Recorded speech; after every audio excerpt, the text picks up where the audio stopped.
News had spread.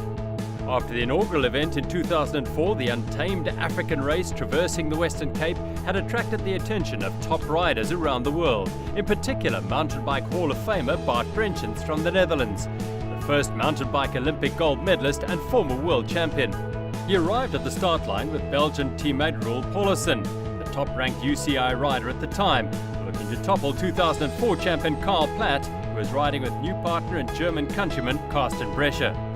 With 898 kilometers and 16,020 climbing meters to tackle, 840 riders left Knysna on the 2nd of April, a traditional start at the Absa Cape Epic. Longer than in 2004, the route designers were pushing the limits of the riders and their machines.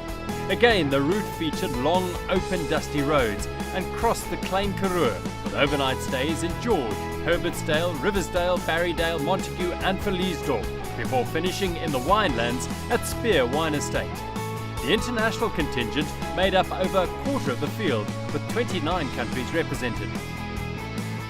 In the background, the organisation had grown from 2 members to a full-time staff complement. Apart from the massive logistics undertaking of moving race villages every day, the design of the route takes up to 18 months of planning. It was always difficult to get the concept across to the landowners and to the various people concerned to get the permissions, because they'd never heard of stage racing. It's not easy. Everybody thinks it may be easier to design a route, but every route's got its own challenges. We generally start off looking for towns that would like to host the event.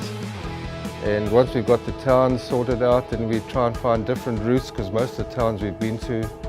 The class of Brenchens and Paulsen proved too much for the rest of the international riders to match.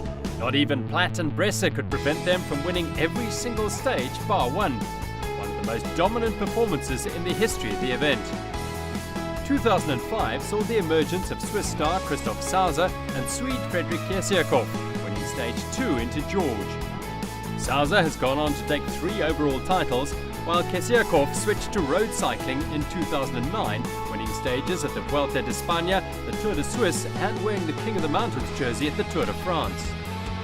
Paulsen repeated his Absa Cape Epic win again in 2008. Brenchens, however, has not stood on the top of the podium since. Later that year, the Absa Cape Epic became the first ever team mountain bike stage race to be awarded UCI status, and at the time, it was the only mountain bike race in Africa to appear on the UCI calendar. Raising the profile of off-road racing has spurned a younger generation of riders, the impact of which is being felt today. Many have already gone on to compete internationally. With over 2,500 hours of TV coverage and demand for race entries exceeding supply by 4 to 1, the event was gaining some serious momentum.